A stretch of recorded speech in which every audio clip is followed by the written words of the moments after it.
I've never played a Devil May Cry game in my life. All I know is that there's a dude named Dante and he kills demons. I figured I'd give the Demon Might Weep demo a try to see if I can fill the void left from the lack of information on Bayonetta 3. Like I said, I don't know much about Devil May Cry, but I have heard it be compared to Bayonetta a lot, so I'm pretty much going in with that mindset. First off, the controls were a little bit odd to me. X is jump, circle is your Devil Breaker attacks, we'll talk about those soon. Square is a gun attack, which really feels like it didn't do too much. I'm sure you'll get upgrades for it later in the game.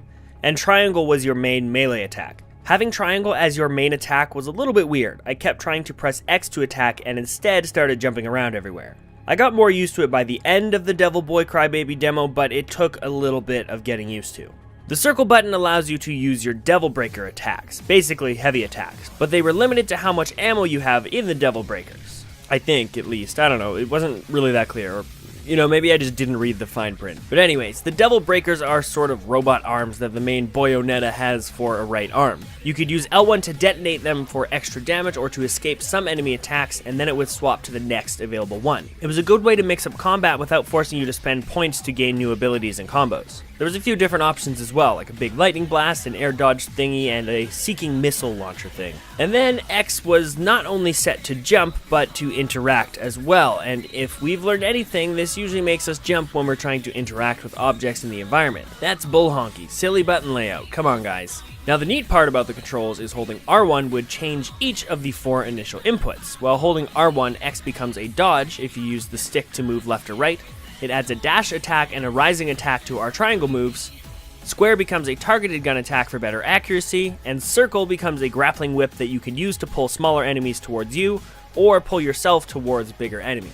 The dodge was a bit tricky to use. You could only dodge to the sides, not forward or backwards, and you had to push the left stick in relation to where your character was facing to get a dodge to work, so it was a little tough to land properly. At first it was kind of pissing me off, but later it made me really watch where my character was to actually dodge attacks. I also ended up using the grappling hook as a means to dodge attacks for the boss battle, so it really made me watch and think about my actions, which was refreshing for a hack and slash game like this. Normally you'd just mash attack, dodge, and repeat. There was some ridiculous action.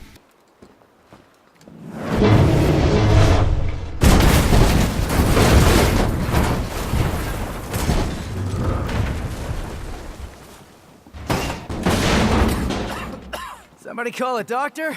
Some sass out the ass from the main boy Nero. Must have every last drop to rule the underworld as king. King? You? I don't know. I mean, you're a big guy and all, but you seem more like a knuckle-scrapping fart in the wind than anything else. No offense.